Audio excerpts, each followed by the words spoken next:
Hey everyone, this is Jay Watts from Merely Human Ministries, and welcome to our special Christmas edition of the Human Things Podcast.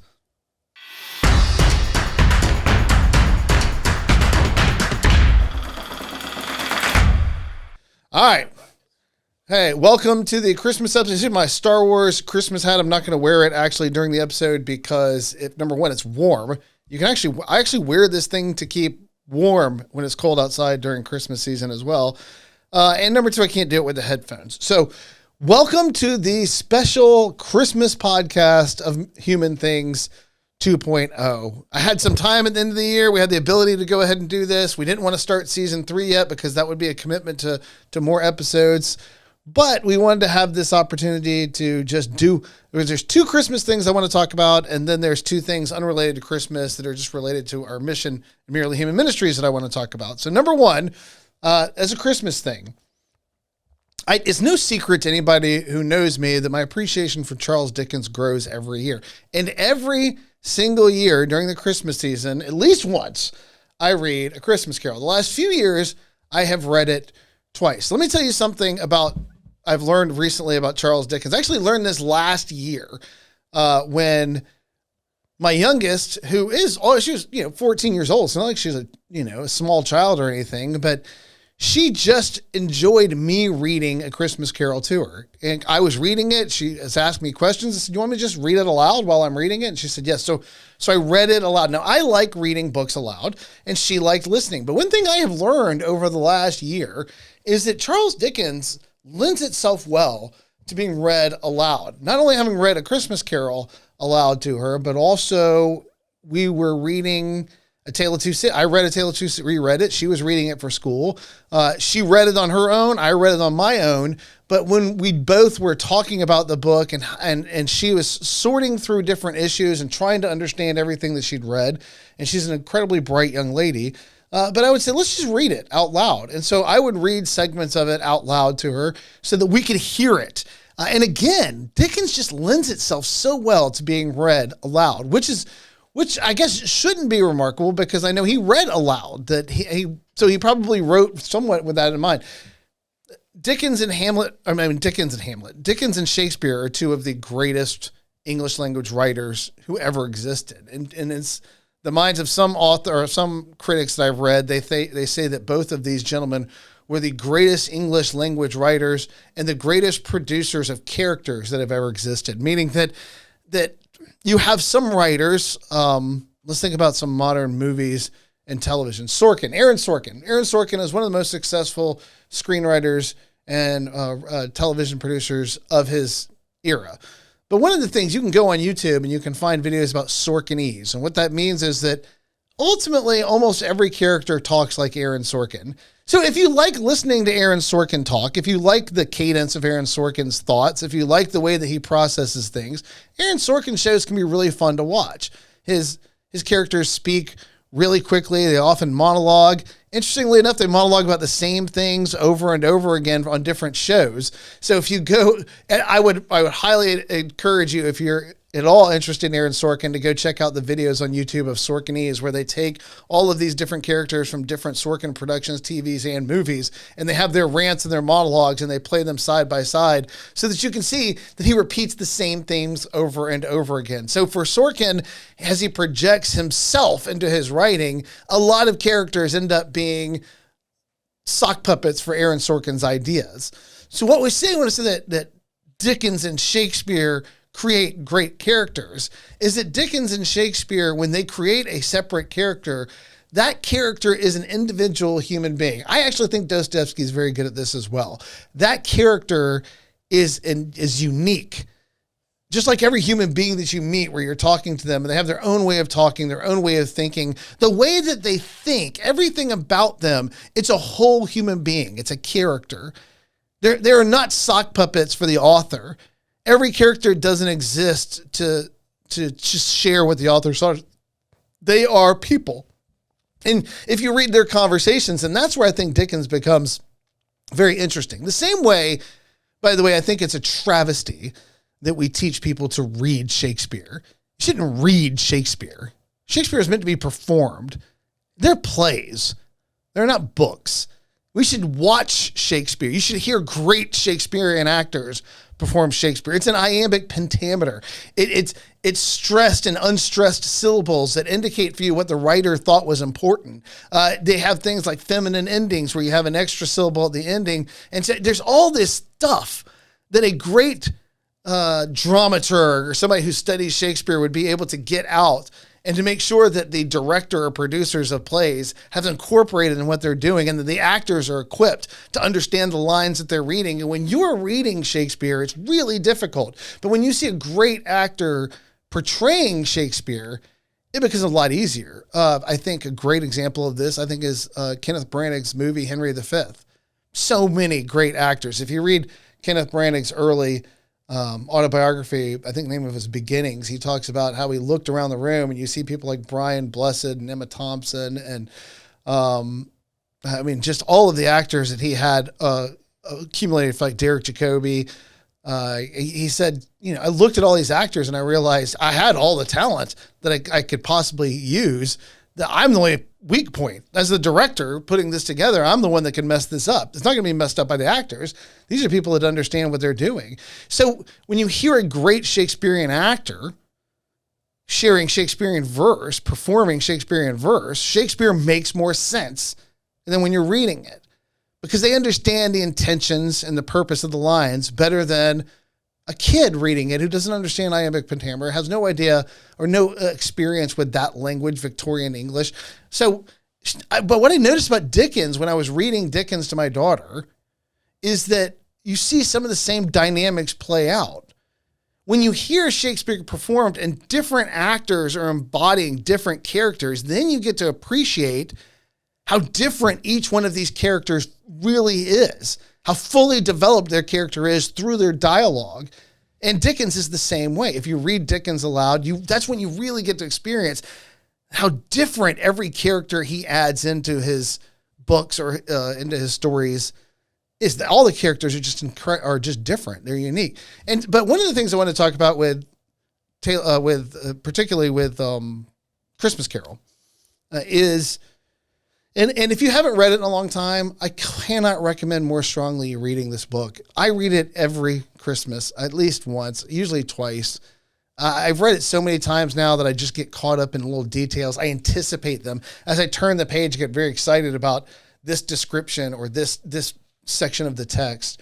And there's so many aspects of it that they can't be relayed through the performances of it. I said I like it being read aloud. That doesn't mean I like every performance. As a matter of fact, most Christmas Carol performances I do not care for because I think that they are missing the point. And also, when I said that earlier, I said Dickens actually read things aloud. At the time that Dickens was writing, if he would do read-alongs or he would read aloud A Christmas Carol to audiences. People would come and hear Dickens read his books and he would read them. He got paid to do this, but he would read them. They didn't have television. They didn't have movies. They didn't have radios. They didn't have all of that form of entertainment, but what they did have was one of the greatest authors in the history of the English language reading his books aloud. And so that dynamic was probably in his mind somewhat as he's writing them as well. I don't know. But there's an aspect of the language of it that when you're reading it aloud, comes alive with Dickens differently. But there's one part of it that they don't ever put in the movies, and I wanted to share because I've actually written a piece about this many years ago when I was with Life Training Institute, and every year I republish it on our website, and so we'll pull it up and we'll do it again. And this one I'm talking about, I think the name of the blog post that it is something like Ebenezer Scrooge and the pro-choice Christians, where it's talking about how ungracious a position it is to be pro-choice anyway, in the sense of how we judge the value of life. But there's even more so if you're coming at this from the perspective of image bearer of God and that God created life and that he has his purposes, higher purposes for life than we could probably understand.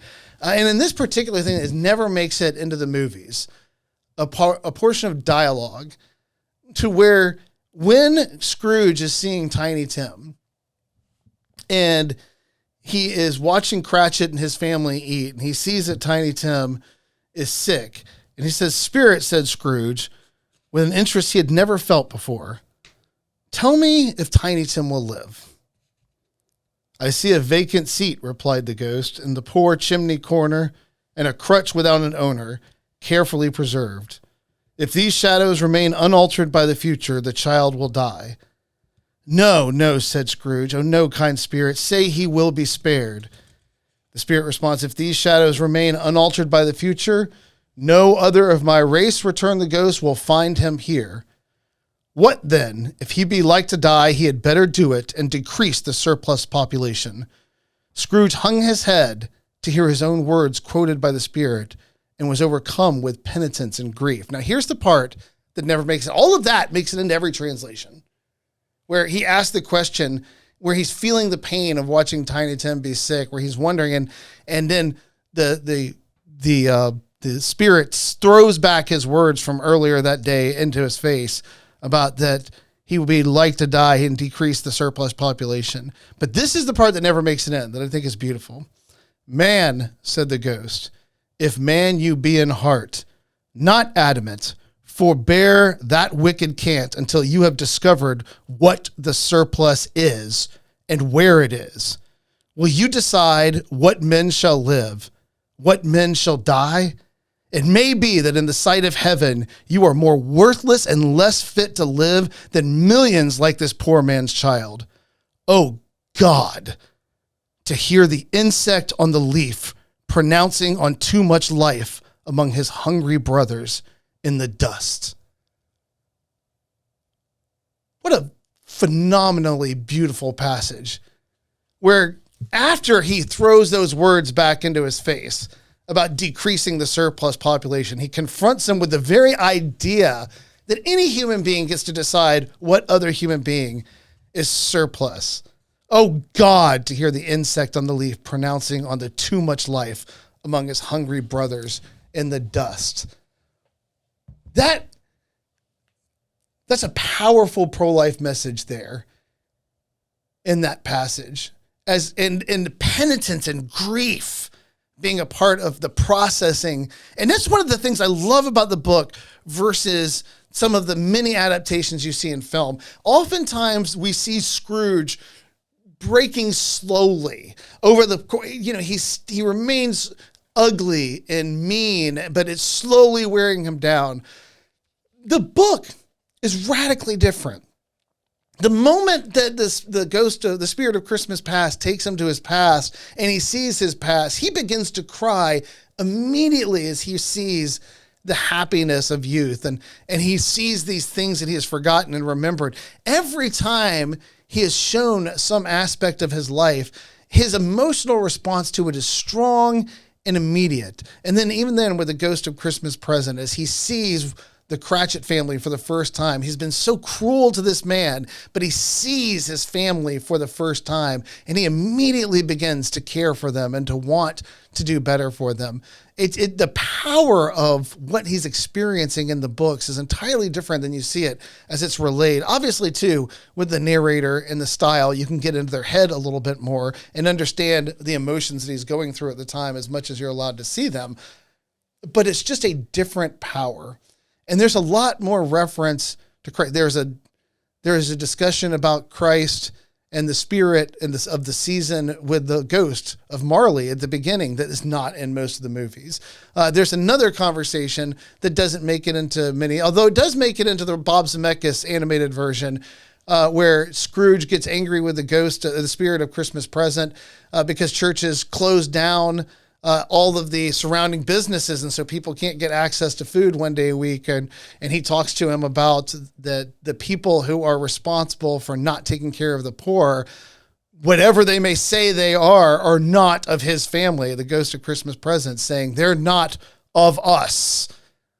They're not from the spirit that sent me to you. Whatever they say they are, don't you dare put their works on us. Don't attribute the things that they do to us, the spirit of charity, the spirit of Christ, the spirit of God. And there at that moment, as he's caring about Tiny Tim, he's already caring, and he's already repentant, and he's already grieving. And yet the ghost of Christmas present reminds him again, you don't know who matters. You don't know who doesn't matter. Because you're rich, you think you have value beyond the poor people that you're seeing right here. It may be that in the sight of heaven, they're far more valuable than you are. You don't know anything. And yet, earlier that day, you just condemned people to die rather than give to them charitably. There's a great movie called The Man Who Invented Christmas. I think it's a fun movie called Dan Stevens plays Dickens. And it covers somewhat the idea that prior to A Christmas Carol, Christmas was seen more in that society as a children's thing. And then they go through that. When he wants to write a Christmas book, the editors are a bit shocked. Why write a Christmas book? Who cares about Christmas? This sense of charity and wonderment that comes from Christmas was birthed. This is a condemnation of the people of London and the people of his society who couldn't rouse themselves to take care of the poor and that were hoarding or keeping their money. And he's condemning that idea through the character of Ebenezer Scrooge, meant to be a hammer thrown at the group of people that he sees insensitive to the causes around them and their need to get involved and to help their fellow human being. And so the Man Who Invented Christmas actually talks about that. It's just a beautiful moment that transforms everything. Through this, people get inspired that the Christmas season ought to be one of giving, of celebration. Scrooge isn't the outlier in the world that Dickens is writing in. He sees everybody as represented more by Scrooge, or at least a significant portion of those people in society that have those things that they need. And he's calling all of them to a greater place of charity. And as he does it, that's a powerful message there, because there are workhouses, and he grew up, had to work in them for a while, and he knows how awful they are. You see them also in places like Oliver Twist, where you see Oliver Twist having to live in a workhouse. So you see these people who live in those. The workhouses, by the way, were so bad. Well, you would go and you would just do like menial labor work all the time in an effort to prove that you were earning the food that they were giving you. So the food was being given to you, quote unquote, out of charitable gifts. But you were required to work, but it was meaningless work. It was abusive work. And you see this throughout Dickens as he deals with this perversion of charity through workhouses. And that's why when Dickens earlier in the day is confronted by charitable people seeking charitable gifts, he says, "Are there no workhouses?" Right? Why aren't they going there? And they tell him many people would rather die.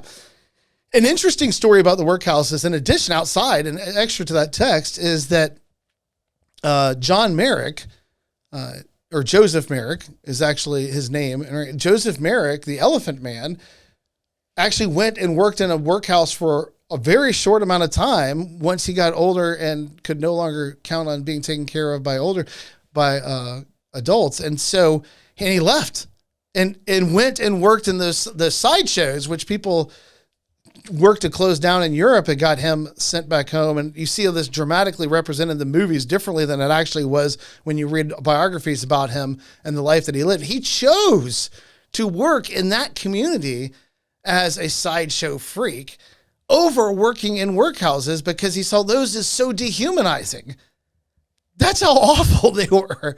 Joseph Merrick is, I would rather work in one of these sideshows as a freak than work at a workhouse and live under those conditions. I'll never go back to that. So that's what he is writing against at that moment, that idea of how charity ought to be meted out. And when he says, if they would rather die than go to a workhouse, then they'd better get to it and decrease the surplus population. And that's thrown back in his face. And that beautiful moment, that beautiful text. Read A Christmas Carol. I highly encourage you to read it. I read it every year. I would love to have somebody good at reading doing a dramatic reading of A Christmas Carol. Not that I don't love the Alliance's show, but it's not A Christmas Carol. They changed so much about the story in the Alliance show of A Christmas Carol. They changed so many elements of it to fit whatever the narrative that they want to show. And I love it. I love the Alliance Theater's annual showing of A Christmas Carol, but it's not Charles Dickens' A Christmas Carol. It's the Alliance Theater's A Christmas Carol, and that's a different thing. All right, so let's get off of that. Merry Christmas. I love A Christmas Carol.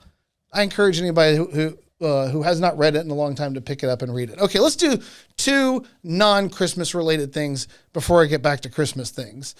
Number one, I want to talk. I didn't search out the interview so that I get the specifics. I just didn't think it was that important.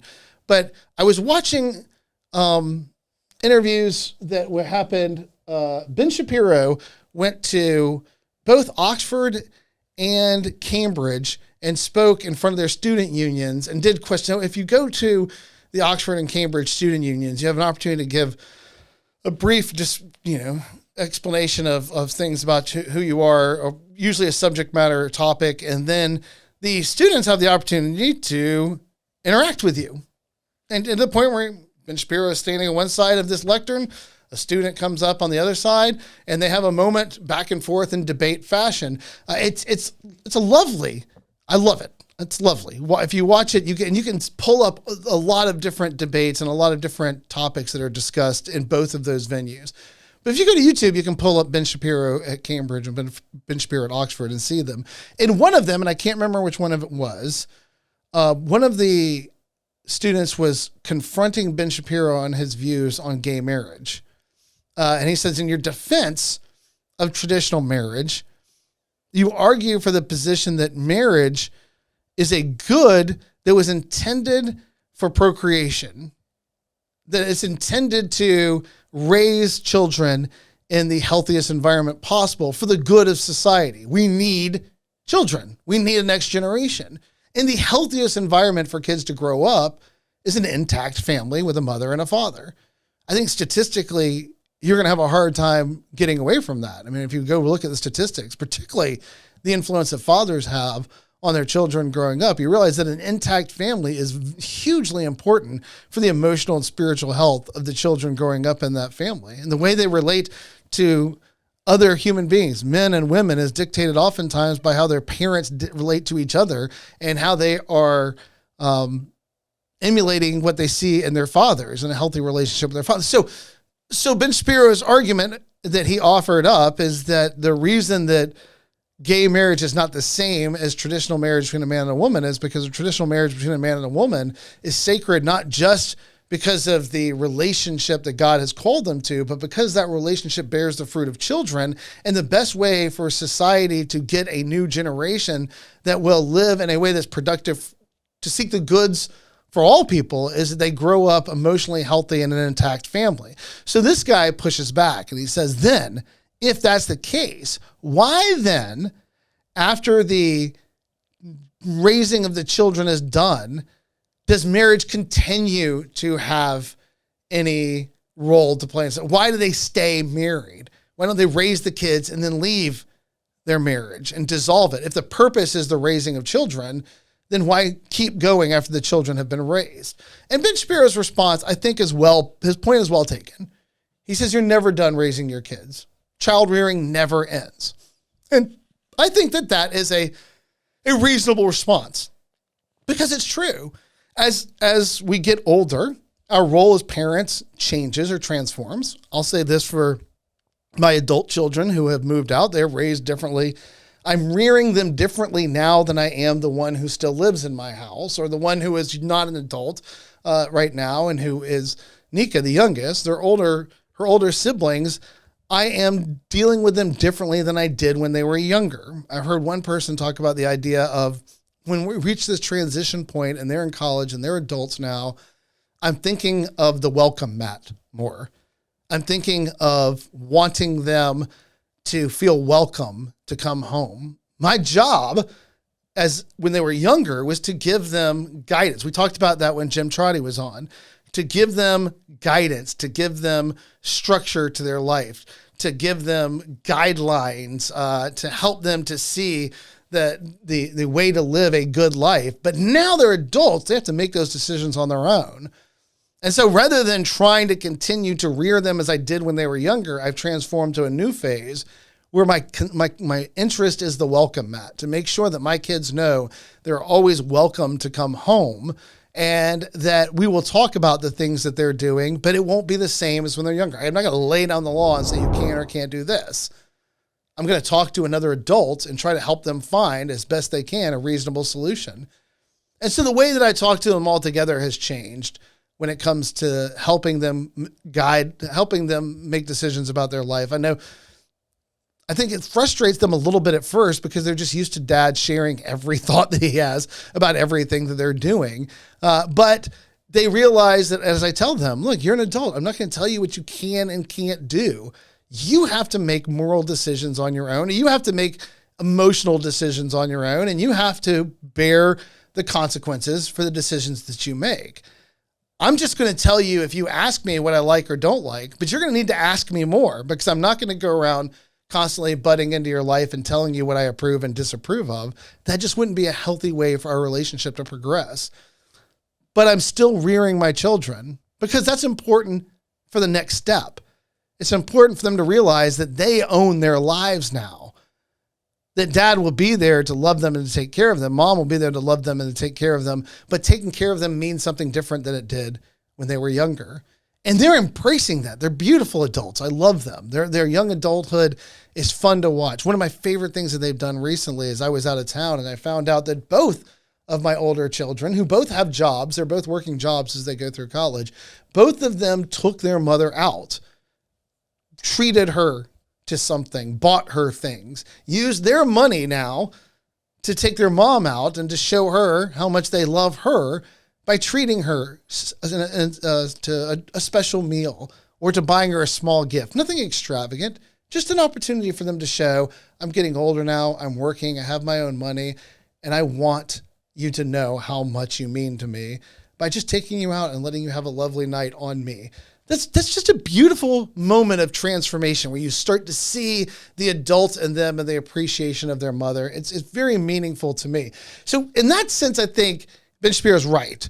We never stop rearing our kids, though it changes. Hopefully we grow in wisdom as they grow and need our wisdom, and that relationship continues on through the course of our life. We're never done rearing our kids.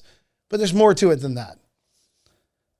One of them is it's just a basic principle of subsidiarity. If you're not familiar with the term, the principle of subsidiarity, it oftentimes is seen as a Catholic idea. It's not particularly or exclusively a Catholic idea. What it means is that the most local institution is the best for handling any issue or problem that needs to be handled. So what are the most local institutions possible? So under the principle of subsidiarity, I would say that the most local institution is the individual, which means the first way for me to handle any problem that comes up in my life is for me to handle the problem myself. That's the first place I should look for help. Can I help myself? I was recently in a situation where I committed to something that I wasn't enjoying. And I was talking to my wife about, this is almost over. I've gotten myself into a place that I'm not enjoying this. And she said, what's the answer? And I said, I work myself out of it, right? I don't walk away. I don't quit. I don't get frustrated. I complete the job. I finish the task I was hired to do. I work my way out of this problem, and then I move on, and it's out of my life. And that's what I did. So the first institution I look for help when things go wrong is me, the individual. Can I do this before I ask somebody else to come in and help? And I think probably in most of our lives we'll be surprised how often the answer to that question is yes, I can actually work my way out of this situation that I've put myself into. But maybe I can't. Maybe it's just beyond me. That does happen. There are situations that are just beyond us as individuals. So the next most local institution to which I turn is my family. That's who I go to next. Can my family help me to fix this mess? Can my family get me out of this crisis? And that's normal. I remember people stressing over a few years ago when they said these millennials are graduating from college and they're moving back home with their family. Who cares? If their family doesn't care, if they're not upset about it, and if they're happy with the situation, and if all of them are living together, what is so odd about your son or your daughter who found themselves incapable of buying a new home, moving back home with you and saving their money until they can? Because you're their family. It's not unusual for family to live together. It's weird that we want our kids to go away so that we can live a life without them. Now, this obviously doesn't mean that I think adult children should move home and be bums and not work. But man, I've got an adult child who lives in my house right now. I never see her, right? She comes and goes here and there, but she's got her own life. She's a college student. She's got a boyfriend. She's got jobs. She's got classes. And she's crushing all of that, but I don't see her. She's not constantly underfoot. More than anything, she's helpful. She helps out in a lot of different ways whenever she is home, and even when she's not. So the family is the next institution. And so that's the importance of family beyond just birthing kids and getting them till they're 18, is that in a principle of subsidiarity, which I would say, and Alexis de Tocqueville's book, Democracy in America, talks about basically is looking about how this strong principle of subsidiarity is playing itself out in the American experience early on as he's trying to figure out what's going on in America and why it's different from other countries. And part of the thing that was happening was there was such a powerful sense of local community that began with responsibility of the individual and then the responsibility of the family to take care of the people in their family. And then if you had to go beyond that, the next places you go were places like the church. The church would be the next place that we would go. And then you weren't looking for a strong centralized government or federal group to solve your personal problems. What you were doing was working your way up through local institutions because the people who knew you best were most likely to want to help you. And because without all of the red tape of bureaucracy of going to a larger organization, you could get the help more immediately. And the needs that you could have could be met more specifically because everybody involved knows what's happening. So that's what the principle of subsidiarity is. And I think you can see then the importance of the family when you approach life from that position. Family doesn't exist just to raise kids, although that is a hugely important aspect of it. Family also exists to be that local institution to help you through life. A strong family is like having an army on your side. Those people have your back. Those people love you when nobody else does. Even when you've done something stupid and probably deserve all of the bad press you're getting out there, your family should still be there for you. So that's the importance of it, is you have someplace, and we talked about that with Trotty, and he was saying that they don't have that strong foundation built on their family. And one of the things that when Jim Trotty was here and we were talking about it, when we were talking about despair and the growth of despair, and he talked about feeling safe with your family. And I mentioned the fact that my kids sleep when they're around me a lot. And I take that as a compliment because it means whatever stress they're dealing with in the world, whatever's going on when they're not with me, whatever they're carrying, whatever burdens they have, when they're with dad, they feel safe and they fall asleep. And that's a beautiful thing. And if I can maintain a home so that they can always come back and feel safe and get rest if they need it. And that's a message I've told every one of my kids and people that I love. You can only fall so far in this world. You can only fail so much. You only have to be afraid of the cost of failure to a certain degree. Because as long as I have a roof over my head, and as long as I have food in my refrigerator and in my pantry, you have a place to go. If you completely crash out in this world and have nowhere else to go, you have a place to go. I'll take you in. You can sleep on my couch. I'll get a futon. You can sleep in my den. I'll have an extra bed. Whatever we need to do, we will get you taken care of. You may be sleeping on air mattresses on the floor with your whole family, but you will be sleeping under a roof with food, with all of the things that you need to take care of you. You can only fail so far. So go and live. And that's what families give you.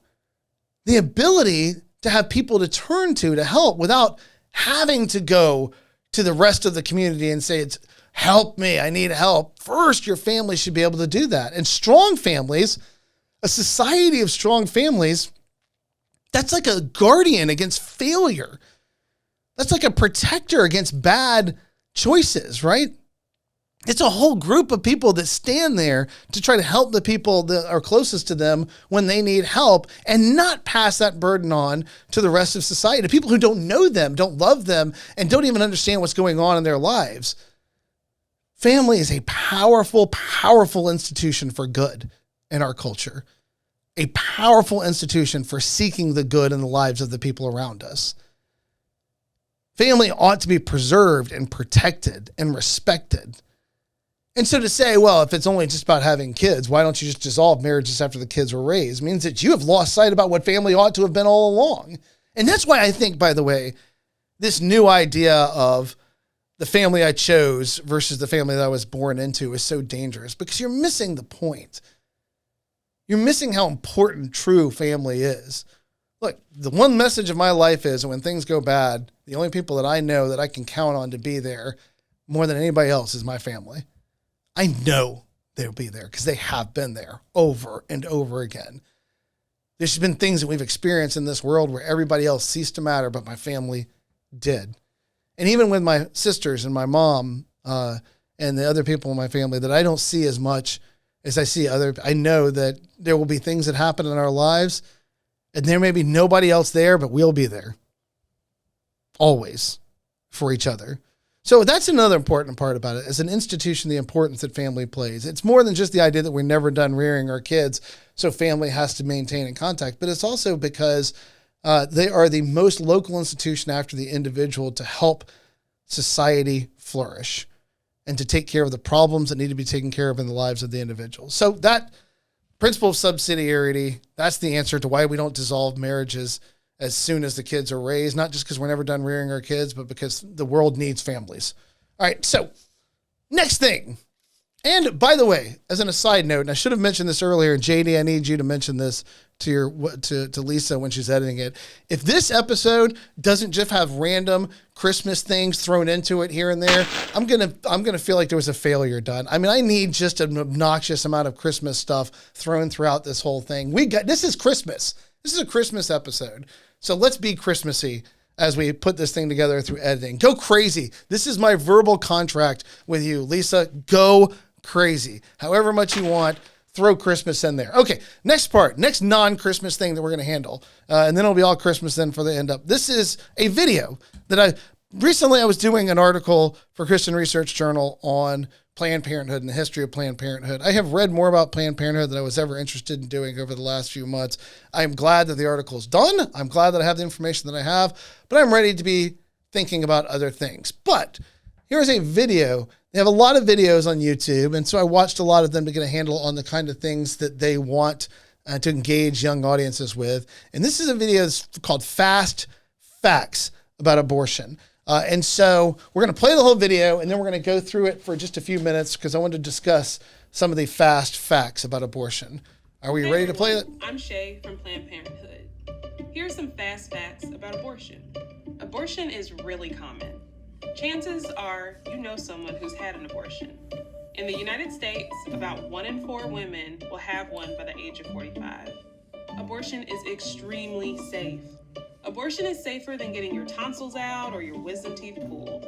And abortion doesn't increase your risk of cancer, infertility, mental health issues, or any other health problems.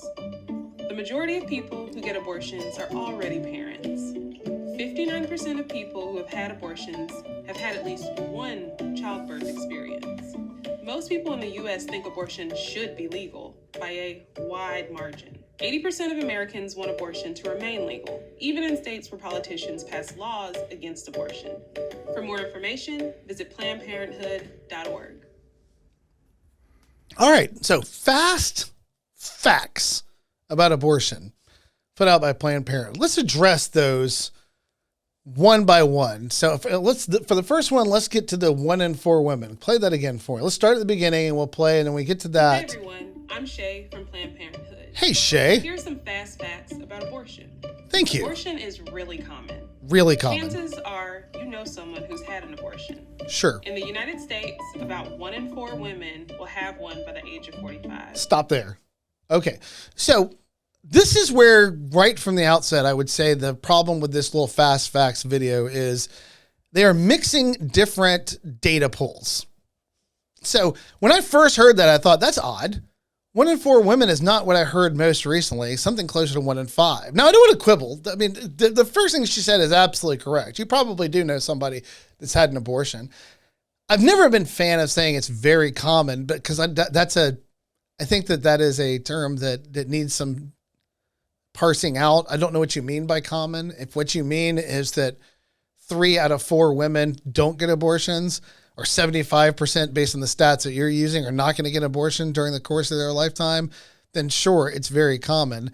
But here's the reason that I was immediately skeptical about hearing it said 1 in 4 women, or about 1 in 4 women will have an abortion by the time they are 45, is because I know that number has been coming down. It was closer to that number, and it goes down. It was like 24% and then down to 22, 20. I think it was the last time I saw it was somewhere around 21% of women will get an abortion at some course during their reproductive lifetime, or between the ages of 15 and 45, however they want to talk about it. So why was I immediately skeptical? Well, here's why. Because if that's true, then the number went back up. But what would be weird about the number going back up is that the incidence of abortion are going down. The number of abortions that people are getting so the population is going up. The number of abortions being performed are going down. And so the idea that the number of women that are getting abortions as far as a percentage goes back up to 1 in 4 versus something closer to 1 in 5, which is where it had been trending towards, sounded odd to me. So I looked up their data on that, and they're using data collected sometime 2008 and 2014. Well, I mean, a lot more people were getting abortions back in 2008 and 2014 than they are today. So in that data pool that they're gathering for, I believe the 1 in 4 number was probably accurate. But that's old data. Abortions have decreased dramatically since the population's gone up. The number of abortions have gone down. And so that means the difference between the population and the number of abortions is actually increasing. So it's not just decreasing by number, it's also decreasing by a percentage of the population who's actually having abortions, which means that 1 in 4 number is just not probably accurate at all based on the data that we have over the last few years. And they actually say, when I went and read the document where they pulled this from, then look, there's data lagging. This isn't data lagging. You pulled data from 2008 to 2014. Paul, that means you were irresponsible at where you got your numbers from. That's beyond data lagging. You just went and got favorable numbers and used those. 1 in 4 sounds better than 1 in 5. They're both true. It probably still is true that somebody that you know probably got an abortion. But right from the outset, we see the games that they're playing with numbers. Okay, so let's go now to the next one. Abortion is extremely safe. Bring Shay back for a second. Extremely safe. Extremely safe. Abortion is safer than getting your tonsils out or your yes. wisdom teeth pulled. Okay, stop there. All right, so abortion is extremely safe. It's safer than tonsillectomy or wisdom teeth extraction. Okay, how did they get that data? First of all, let's look at the obvious problem with that. Safe for whom? Okay, I'll tell you one thing that doesn't happen when you get your tonsils taken out. There isn't an embryo or fetus killed. I'll tell you something that doesn't happen when you have a tooth extraction. When I had my wisdom teeth removed, they didn't end a human life. All right, I got a bad wisdom tooth extracted, and the fact they cracked one of my jaws and my face swelled up, and it was not fun. But nobody died. Not a human life was destroyed at all. So when they say it's extremely safe, well, of course, by its very nature, it destroys life. But other than that, I mean, it's extremely safe. So how do they get this extreme safety of abortion? Well, let's just grant for a second that most women who get abortions don't die.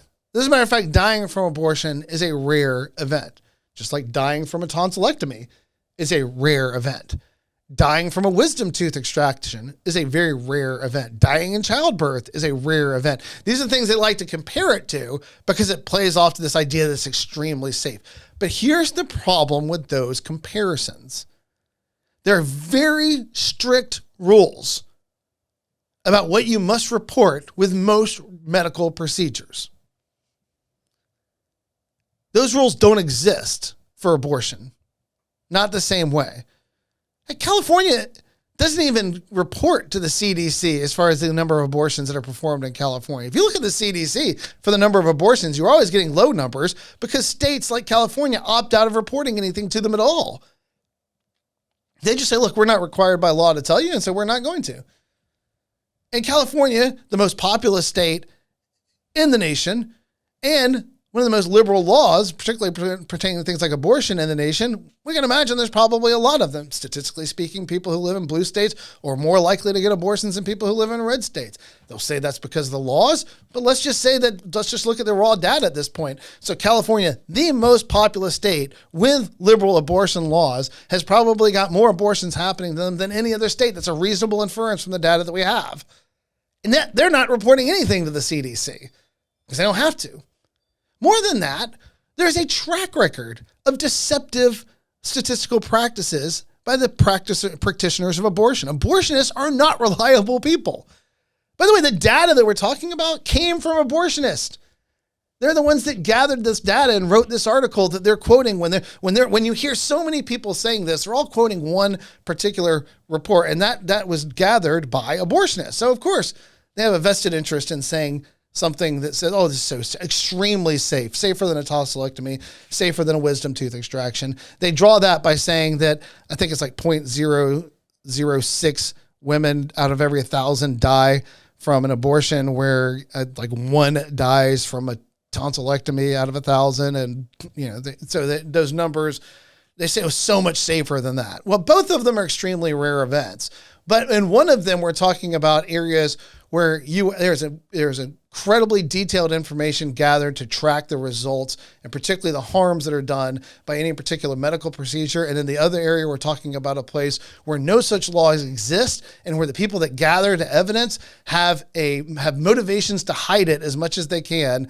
And let's say they said, this is one of the things that was brought up by one of the critics of this way of looking at things. They said, let's say that somebody gets an abortion and then days and days later goes to the hospital because of illnesses related to that abortion and then ultimately die. They didn't die from the abortion. That's not how it's going to be listed on their death certificate. They died of an infection, they died of something else, but they didn't die from an abortion. So the way to gather the data to demonstrate the safety of abortion versus those others, which they are the ones doing, they're the ones saying, well, it's safer than this, it's safer than that. How could you possibly know that? Because there is massive amounts of evidence that this data pool is corrupted. That the way that we're gathering the data, the way that we're trying to estimate it, there's massive amount of evidence that people are hiding information. We know all of this. That's not to say that people are dying of abortions all the time. That's not my point. My point is that this kind of comparison is silly. It's extremely safe, safer than tonsillectomy, safer than wisdom tooth extraction, safer than giving birth. You can't know that. Not the way the data is collected. So stop making silly comparisons. And I grant, for the sake of this discussion, that death from abortion is rare. But don't try to make it sound like it is just the healthiest, greatest option in the world for people out there, because nobody dies from it the same way they are dying from things like tonsillectomy or wisdom tooth extraction. Let's just say that death from abortion is rare the same way it's rare for those other medical treatments, unless, of course, you are a embryo or a fetus, in which case your death is 100% guaranteed through the process of an abortion. So it's safe for home is the first question. And then even there, these comparative safety things are just ridiculous, because they have to know that they can't possibly know that that is true. And yet they report it anyway, because it's in their interest to do so. Okay, let's move to the next one. Your risk of cancer, infertility, mental health issues, or any other health problems. Any other health problems. Stop there. Abortion does not increase the risk of cancer, infertility, mental health issues, or any other problem. Abortion is all good, people. Except that there's people that say that's not true. And not just random people, medical doctors that say that's not true. We just did a podcast, 2 podcasts ago, we did an episode from Tearing Us Apart, how abortion harms everything and helps nothing. And they have a whole chapter in there dedicated to how abortion hurts women. And there they go through details about how abortion can contribute to an increased risk of breast cancer. Not just saying we're citing some particular academic article that can be refuted and the whole thing goes away. They have medical doctors that work in the area of breast cancer research to explain why. When you're talking about a particular kind of breast tissue that when you first mature exists, but then transforms through the process of giving birth to become lactating tissue, which is a different kind of tissue, and that kind of tissue has less risk of breast cancer than the others.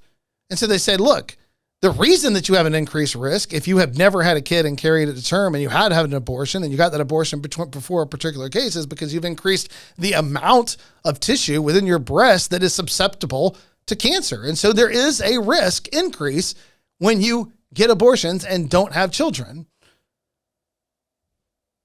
But it's a medical doctor who's in this area of research saying that there are good reasons that there would be a slight increase in risk of breast cancer. So for them to say there is no risk of cancer, when you have medical doctors who work in this field that say, yeah, actually there is. There's no greater risk of infertility, no mental health issues or any other problems. They dismiss, you know how you get there? You just dismiss everybody who disagrees with you out of hand without contending with their research at all. It doesn't matter. Even let's get beyond research. It doesn't matter how many anecdotal evidence you could have with a conversation with somebody where you say, did you suffer from depression after your abortion? And they say, yes, I did. The other people's response is, it's not the abortion that was causing the mental health crisis. It was their religious beliefs that they took into the abortion that ultimately led them to this mental crisis. So anything that they can say that we can tack it onto and say, it wasn't the abortion, it was this. It wasn't the abortion, it was that. We're just going to dismiss out of hand anybody that says differently. But I encourage you to read the book Tearing Us Apart and look at that chapter. They're not just making things up. They're sharing different data, different research, different studies, different people that are doing that are telling you that there are small, and now again, it's not a mental health crisis, but there is an increase in risk of things like suicide. There is an increase in risk of things like of other things. That statement right there, that it does not increase the risk of cancer, infertility, mental health issues, or any other problems, just means that they're required to dismiss anybody who says differently. That's the only way you could get to that 100% position. And if that's true, this is the only thing I've ever heard of in the world that has no negative side effects. Oh my gosh, watch any medical commercial where they have a medicine that they're selling, and the list of side effects and the negative things that can possibly happen as a result of you taking that medicine are so huge. Go get any procedure. There's always some risk. And the reason that they have to say that there's some risk involved with this procedure is because something bad happened somewhere to someone. Even if it's just a small group of people, even if it seems statistically insignificant, it's there. Except apparently with abortion, which is the magical medical procedure that nothing bad ever happens anywhere as a result of this. We fundamentally did something to your body. It was in the middle of a pregnancy cycle, and we interrupted that and destroyed the child within you. And we promise you that you won't have any negative mental side effects, and we promise you that there won't be any biological blowback from this whole thing. There's nothing bad that's going to happen to you as a result of this. What a load of nonsense. It defies common sense. That there would be some problems, some people that struggle with it mentally, some people that face future health issues as a result of having gotten an abortion, that makes sense.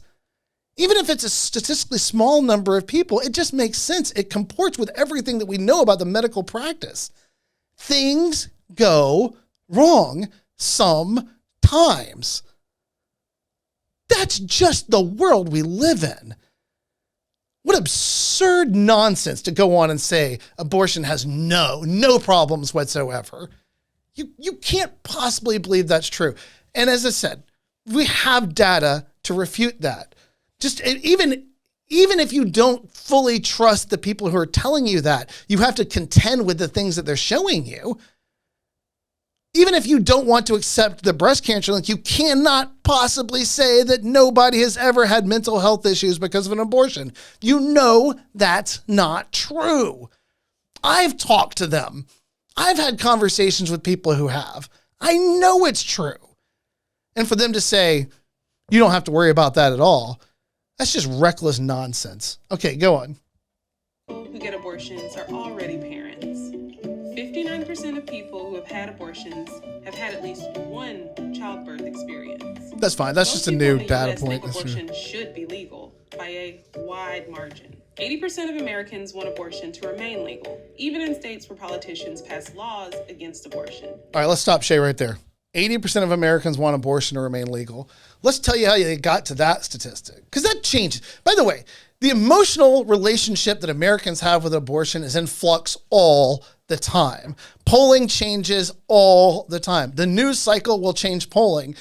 polling was, negative on abortion, and then the fall of Roe v. Wade, and people are feeling better about it in the general public. So you have a highly motivated group of activists on one side who want abortion to be legal all the time. You have a highly motivated group of activists on the other side, like me, who don't want abortion to be legal. And then in the middle, you have the rest of America, who has the weirdest emotional relationship with abortion imaginable, because they just change their mind and their feelings about it all the time. But let's get to the 80% of Americans want abortion to remain legal. It's kind of rounding up. It's usually something like 76 to 77% of Americans want abortion to remain legal. But that's a strong way of stating that statistic, because that mixes up two groups. The activists that I mentioned, highly motivated pro-choice activists, highly motivated abortion activists who want abortion legal through all 9 months, all the time, everywhere, and see it as a fundamental right.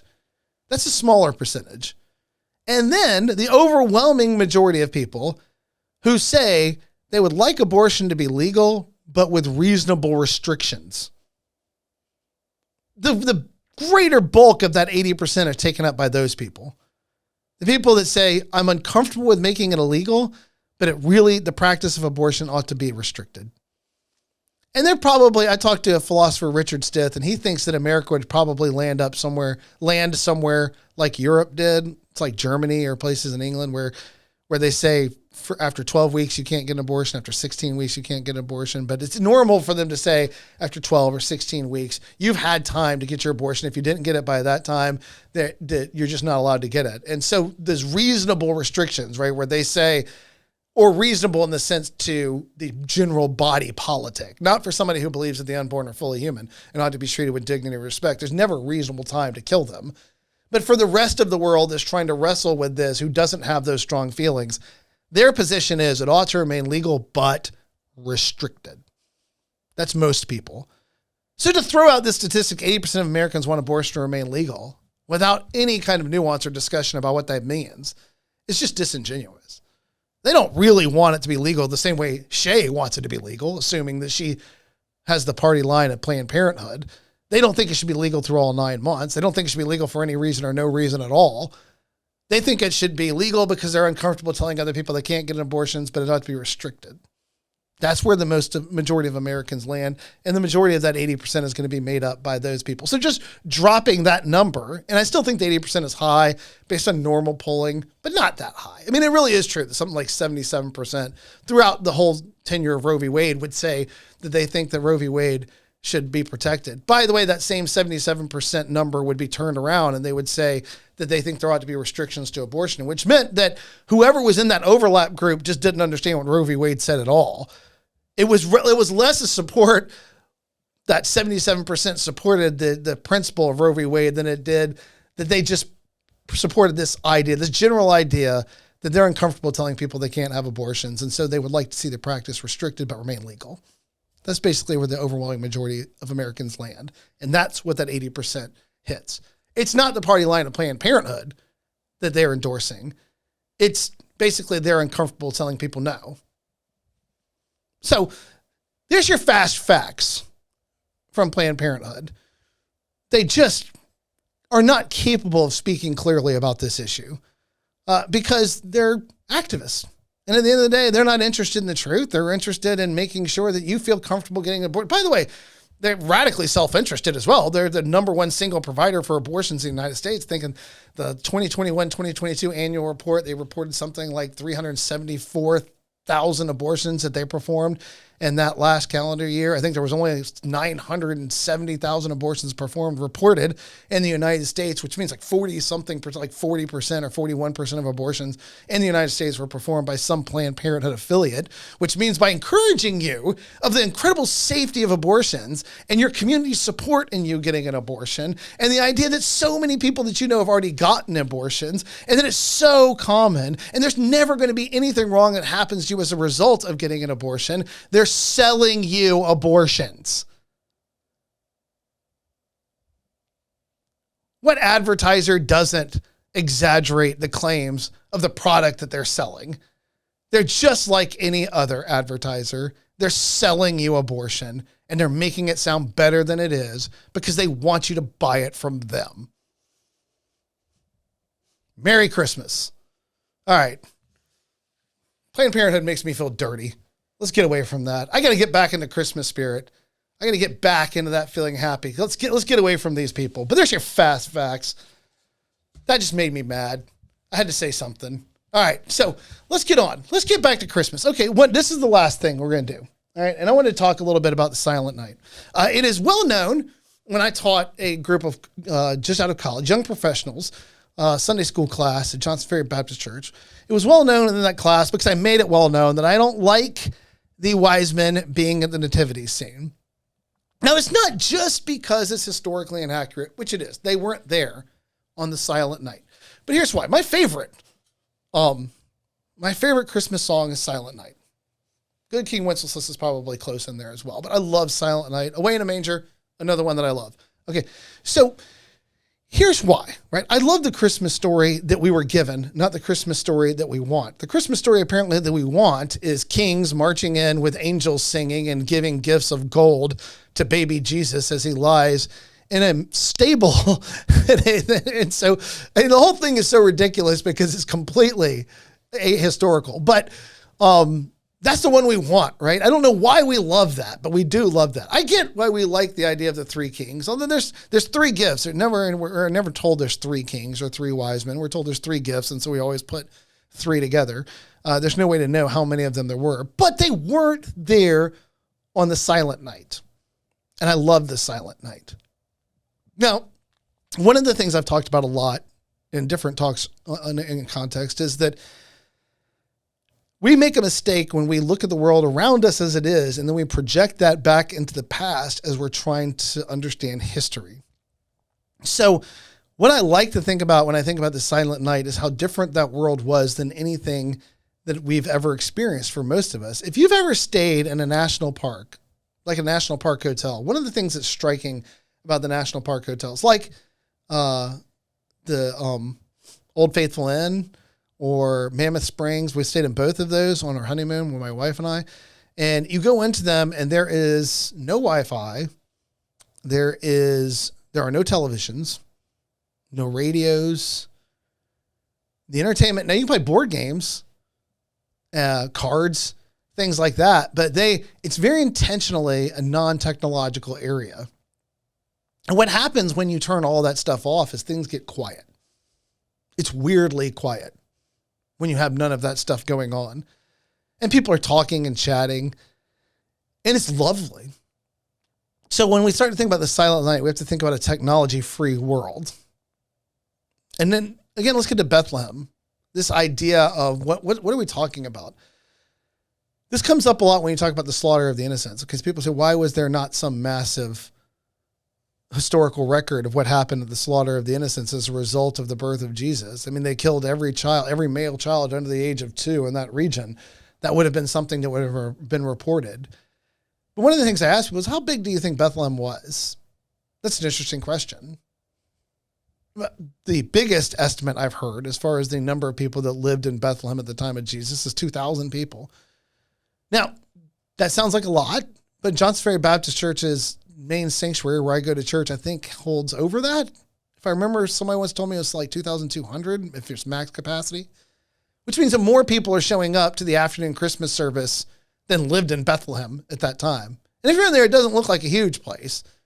I mean, it's a big church, but it's not like First Baptist Church Woodstock, where you're going to have like 7,000 people in the sanctuary.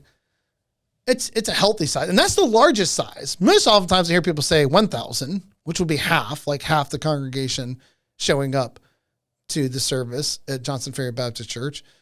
And so that's spread out through the whole town. I've heard estimates as small as 300. No matter how you're looking at it, this is a very small village as opposed to a city in the way that we would think about it. And what did it look like, right? When we go and we hear that there was no room at the inn, which is a translation that I think is weird because there were no Holiday Inns. It wasn't like you went there and they had motels or these luxury hotels where people would stay. There was no guest room for them in the places where they were looking to be able to stay, whether it was family or whether, extended family of those people they were looking for. There was a lot of people that were in town for the census and there was just no place to put them when they got there. But the way this place worked was, and this is interesting, I think, So first, let's think about the Christmas story and some of the things that we're told. One of the things that I'll go to Luke chapter 2, verse 8. And there were shepherds living out in the fields nearby, keeping watch over their flocks at night. An angel of the Lord appeared to them, and the glory of the Lord shone around them, and they were terrified. But the angel said to them, "Do not be afraid. I bring you good news that will cause great joy for all the people. Today in the town of David, a Savior has been born to you. He is the Messiah, the Lord. This will be a sign to you. You will find a baby wrapped in cloths and lying in a manger." Suddenly a great company of the heavenly host appeared to the angel, praising God and saying, "Glory to God in the highest heaven, and on earth peace to those on whom his favor rests." When the angels had left them and gone into heaven, the shepherds said to one another, "Let's go to Bethlehem and see this thing that has happened, which the Lord has told us about." Now I have a picture of the fields in Bethlehem, and if we could get that up now. That picture shows you the kind of place that these shepherds were sitting. Kind of rocky, but there was grass and olive trees that grew in the area. It was enough for the flocks to be able to be out there grazing at night. Imagine if you've ever been to a place where there is no light pollution. I was in the mountains of Indonesia one time on a mission trip, a small village. And I remember sitting out on this field looking up at the sky, and I'd never seen anything so dark in my life as the sky, nor had I seen anything so beautifully illuminated, man. I mean, I could see every star. I could see the Milky Way galaxy. You could see everything. It was breathtaking the way that the sky looked without the light pollution of modern day the modern day world that we live in. And so you're out there on one of those hills like we have pictured in the darkness of night with a brilliant sky ahead of you and nothing but the sound of the animals that you're taking care of around you. These were shepherds that would oftentimes there's grottos in Bethlehem. So natural grottos, like places where the areas go into the rock, and they would use those to make pools for them to be able to wash their hands and to keep themselves clean, or to keep up the cleanliness rights that they needed to be good Jews. And there on that hill is the kind of place that we're talking about. This is a very small community. And there's another picture I have because of the grottos, and I'd like to pull that up because this is another thing where we talk about Mary and Joseph. And when we say, so Joseph went up to the town of Nazareth in Galilee, and this would go back to Galilee, to verse 4, to Judea, to Bethlehem, to the town of David, because he belonged to the house in the line of David. He went there to register with Mary, who was pledged to be married to him and was expecting a child. While they were there, the time came for the baby to be born, and she gave birth to him, her firstborn, a son. She wrapped him in cloths and placed him in a manger because there was no guest room available for them. So when we talk about them being where he was born, she gave first to her firstborn in a place where there was in a manger because there was no guest room available for them. There's a picture of a grotto. Hopefully that'll be clear enough for you to see. These homes were built adjacent to these grottos on the hills. And the reason they did that was because it wasn't like a rancher. This isn't like Dallas, the old show with J.R. Ewing, where they had this big house and then they had a stable separated from them that they went out that was very far away from the house, or the animals were kept. What would happen was they'd build a house adjacent to these grottos, and the animals were kept in the grotto, and then the house was right up there against it. And going back to that village that I stayed overnight in Indonesia, these were people who were shepherds. These were people who raised cattle, but they didn't have a lot. They didn't have whole flocks. They only had a couple for each family. And you know where they kept them? In their house. You went into their house, and there was the kitchen, a main room, and then off the main room, adjacent to the kitchen, was the animal room. And they had their cows and their sheep in there. And you could smell them and hear them. That's one of the things I think is so beautiful about Away in a Manger, where they talk about hearing the lowing and the animals, and you can hear the sound of the animals around them. Well, I was in the kitchen eating with this family, and the animals were in the next room, and I could hear them and their noise and the things they were saying, and I couldn't help but think about the silent night. And so if you look at that picture of that grotto, and in the right side of the wall, there's these areas cut out of the wall. That's the manger in these grottos in Bethlehem. So it wasn't like this wooden structure with straw all over the place, But more likely than not, when you're talking about the kind of room that they had for their animals, it was off of their house, their main house, adjacent to it, right next to it. We're not talking about a really long way away. You would walk into this grotto where they would keep their animals, and then they would have those things dug out. And the other side of the wall, there's things dug out for lamps to be set in so they can see while they're in there. And on the other side is a place for food to be placed. And so they placed him in a manger, which more likely than not, they placed him in one of those holes in that wall. This is also beautiful in the sense that God's first night on earth is so simple. The Lord of the universe being born incarnate in a man. And to whom did he give this first night? Well, Mary and Joseph? The shepherds? This small community in Bethlehem. And I think that's beautiful, man. I just think that is beautiful. I think the idea of the shepherds running around and telling everybody about what happened is beautiful. So they hurried off and found Mary and Joseph and the baby who was lying in the manger. And when they had seen them, they spread the word concerning what had been told them about this child. And all who heard it were amazed at what the shepherds said to them. I love that. I love the idea of the shepherds coming and finding them and seeing the baby laying in a manger and the family there. And then immediately running out into this small community. And they weren't watching television.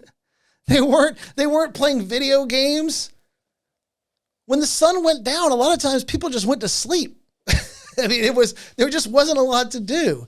And these crazy shepherds running around town telling everybody about angels. And then they came to town to see what the angels had told them, and they found this baby laying in a manger. And this is the Messiah. Come to the people of Israel. What an exciting, beautiful night. The silent night is such a beautiful thing. Ending there with, but Mary treasured up all these things and pondered them in her heart. The shepherds returned, glorifying and praising God for all the things they had heard and seen, which were just as they had been told. What I love about that, verse 19, Luke 2:19. Who could have known that Mary treasured all these things and pondered them in her heart? One person. Mary.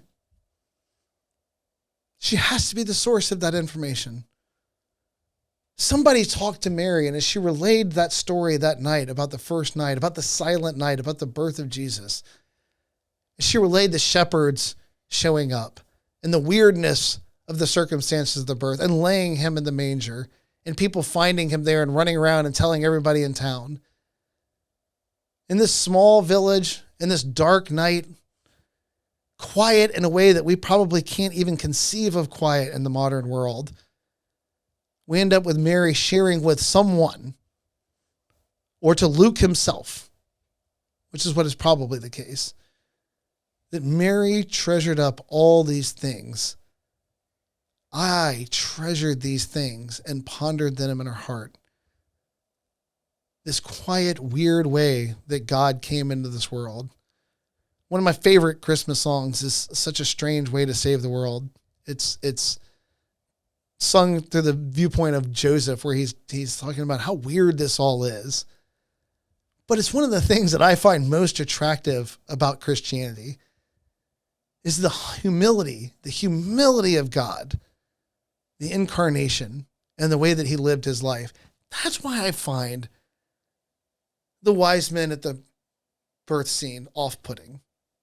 Not because I don't value the wise men as part of the story of Jesus, but because the first night was given to the people of Bethlehem, the shepherds, and to Joseph and Mary.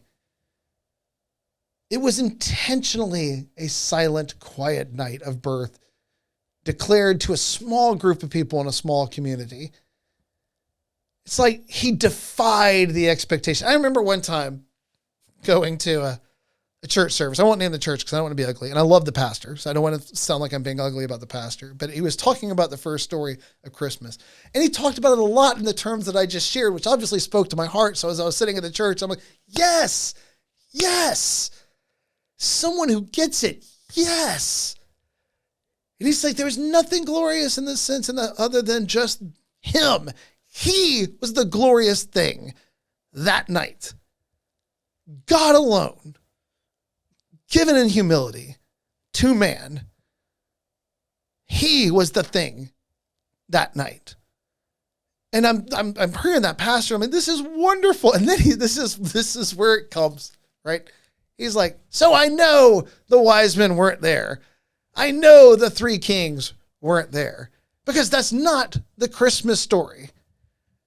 He's like, but they came later, so bring them in. And then all of a sudden, the back door of the church opens and this majestic music plays and lights, and these people come in all fancy dressed with their gifts. And we have this moment where the kings show up and lay their presents at the foot of baby Jesus. Why? Because at the end of the day, we just need the celebrities there to make it real, I guess. We need the kings. We need the gifts. We need the show. And it just amazed me. It was like, Pastor, you were so close, right? We were right there. But we got to see the pageantry of the entry of the wise men and the kings, and the music and the lights and the fancy clothes and all of the things, and the gold and the frankincense and the myrrh and then everything that goes with them. I love them. But I love the silent night more. I love the silent night. I love the silent night. I love the way that Jesus came into this world. The humility, the peace, the quiet. I love the gift to the shepherds, who are kind of, the more you read about them, the more they sound like kind of weird people, right? They were not the people that society loved the most. They spent their time out there with the animals. They were known to be a little dirtier than normal people.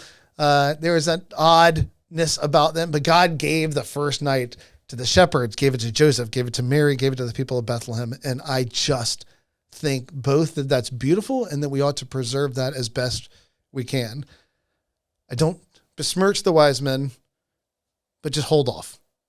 Hold off. Just keep them out of there. And just think of the beauty of these shepherds running from person to person, sharing this story, telling them about the coming of this baby, that everything was exactly as the angels said it would be. This child laying in a manger was the Lord of all and the Savior of man. Oh, Merry Christmas. Merry Christmas. All right, that's all I have. Merry Christmas. My favorite Christmas album as we go out is actually odd. I said this, I've never seen somebody so crushingly disappointed with me, is when they were telling me they're like, we love Pentatonics, Jay.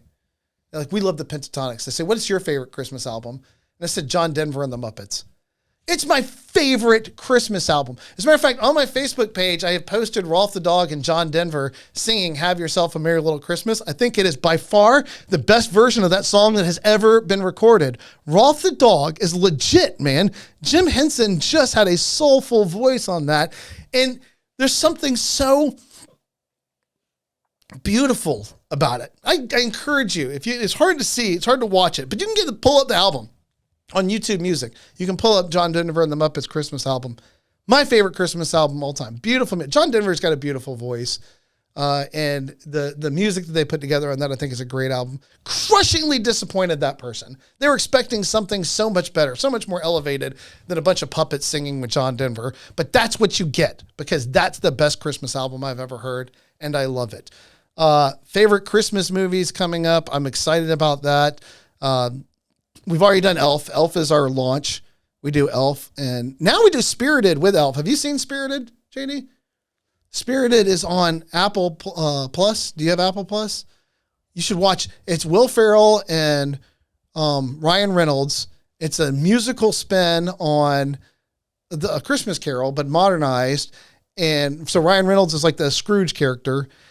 Here's the thing, man. It's written by the guy who did Greatest Showman. Here's my one parting shot before we get out on this thing. I watched it and I would have told you it was all right. And then the next day I was humming every song in it all day. And then I went back and watched it again. And now I love it, right? It was one of those things that I was like, oh, it was okay. I like the music all right. And then I just can't stop singing. Even when I was driving here, I'm singing, we're bringing back Christmas. I'm singing one of the songs. There was another song. I can't remember the other one that I was singing. Oh my gosh. JD, you have to watch it if for no other reason than Good Afternoon. It's a song where they talk about, because if you read A Christmas Carol, hey, right here, Christmas Carol. If you read A Christmas Carol, Ebenezer Scrooge yells good afternoon at a couple of people. And they take that to say that back in the time when Ebenezer Scrooge lived, that good afternoon was, as they call it, a sick burn. And basically it's telling people to F off. And so they have a whole song where they're yelling good afternoon at people meant with that intention. And it is just hysterical. So Spirited. I love Elf as my own, but Spirited is a great Christmas movie too. I enjoyed Spirited. And blessings for all in this Christmas season. Thank you so much for all the people who have encouraged us over the year. Thank you for all of the people who have given gifts to make all of this possible. Thank you for the participation of everybody who's joined me. Thank you for your prayers. Thank you for your love. I pray for peace and love for you and all of your families through all of this Christmas season. And Merry Christmas.